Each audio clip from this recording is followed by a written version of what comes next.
Hello everyone, welcome back. I am Madhu. This is a part 2 of Scarlet Letter.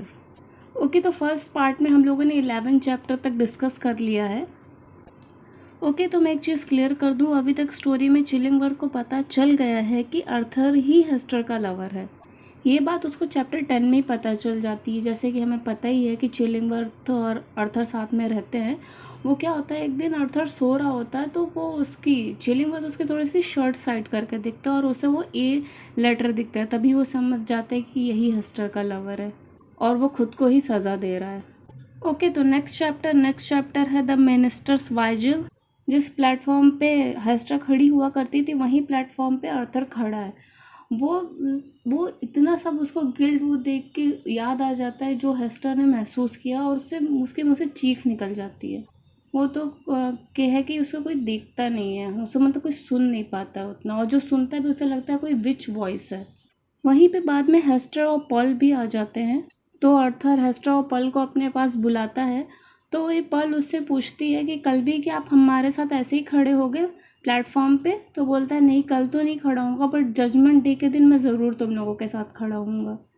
और ये सब चीज़ें चिलिंगवर्थ कहीं देख रहा है और आर्थर को आके ऑफर करता है साथ में घर चलने के लिए। Then chapter 13 another view of Hester.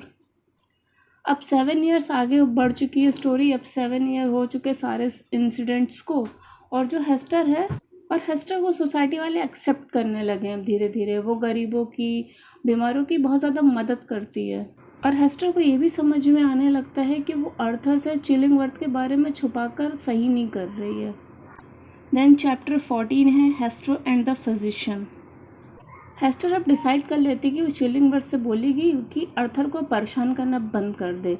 कि हम लोगों को तब तक स्टोरी में पता चल ही गया है कि हेस्टर को पता है, कि चिलिंगवर्थ को पता है कि हेस्टर का लवर कौन है।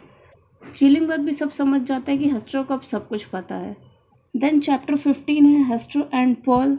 हेस्टर चिलिंगवर्थ से अपनी बात ख़त्म करने के बाद पॉल को ढूंढ रही है कि कहाँ पे है वो। पॉल बीच साइड में खेल रही होती है। हेस्टर चिलिंगवर्थ से बहुत ज़्यादा नफरत करती है। उसको अपने शादी करने के डिसीज़न को भी रिग्रेट करती है। वो जानती है ये सब सिन है, बट वो कंट्रोल नहीं कर सकती।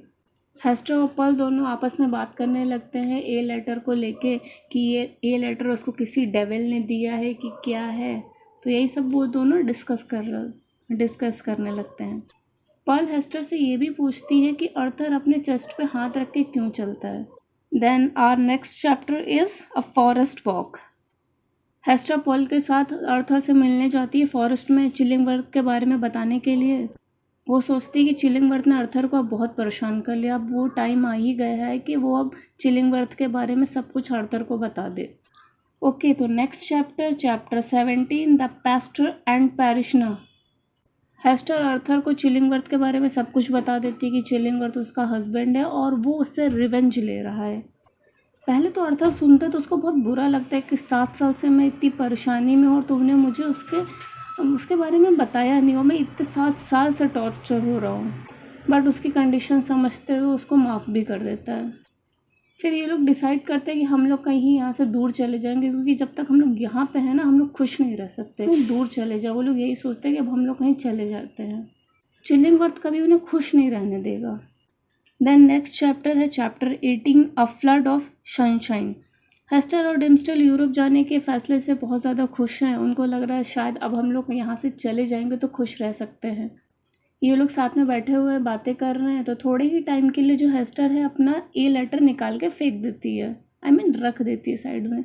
और वो अपने आप को बहुत ज़्यादा फ्री महसूस करती कि जैसे पहले सब कुछ था उसके ऊपर, ये सब चीज़ें लगने से पहले थोड़े ही समय के लिए। बट हेस्टर इस टाइम खुश। ओके तो next chapter 19 the child at the brook side. Arthur और हेस्टर बात ही कर रहे होते तभी पर्ल जो उसका लेटर उसने निकाल के रखा होता है उसकी तरफ इशारा करती है और फिर हेस्टर उस लेटर को वापस पहन लेती है। Then next chapter 20 the minister in the maze. इन लोगों की बातें ख़त्म हो गई हैं तो अर्थर निकल जाता है हेस्टर और पर्ल से पहले कि कोई उन लोगों को साथ में ना देखे। और अर्थर घर जाकर चिलिंगवर्थ से कह देता अब उसको उसकी कोई ज़रूरत नहीं है, उसको अब अपना ट्रीटमेंट करवाना ही नहीं है, अब वो ठीक है। Chapter 21 the new England holiday. अभी हेस्टर पर्ल सारा टाउन मार्केट प्लेस में इकट्ठा हुआ है। आज इलेक्शन डे है, आर्थर को अपनी स्पीच देनी है। तो वही है, पर्ल हेस्टर से पूछती है कि आज भी आर्थर हम लोगों के साथ उस दिन की तरह खड़े होंगे। तो हेस्टर बोलती आज नहीं, तो कब, बाद में, अभी नहीं। Chapter 22 the procession. Arthur speech दे रहा है, पर्ल और हेस्टर उसे देख रहे हैं। तभी पर्ल शिप सेलर से मैसेज लेने के लिए जाती है और मैसेज में उसे क्या मिलता है कि चिलिंगवर्थ बोलता है कि मैं भी तुम लोगों के साथ आ रहा हूँ और वो आर्थर के अरेंजमेंट्स वो देखेगा। हेस्टर सिर्फ अपने और पर्ल के अरेंजमेंट्स देखे। उसने सेलर से बोल दिया ये इनकी ही टीम के हैं और इन लोगों को डॉक्टर की ज़रूरत है। चिलिंगवर्थ ने सेलर से खुद ही बात कर ली कि भाई मैं इन लोगों के साथ जा रहा हूँ। और ये सब पढ़ के तभी हेस्टर समझ जाती कि अब इन लोगों का भागना तो बहुत मुश्किल है, ये लोग वापस नहीं कहीं जा पाएंगे, यहीं इन लोगों का डेस्टिनी रह गई है, ये चिलिंगवर्थ इन लोगों को परेशान करेगा। Then next chapter, chapter 23 the revelation of the scarlet letter.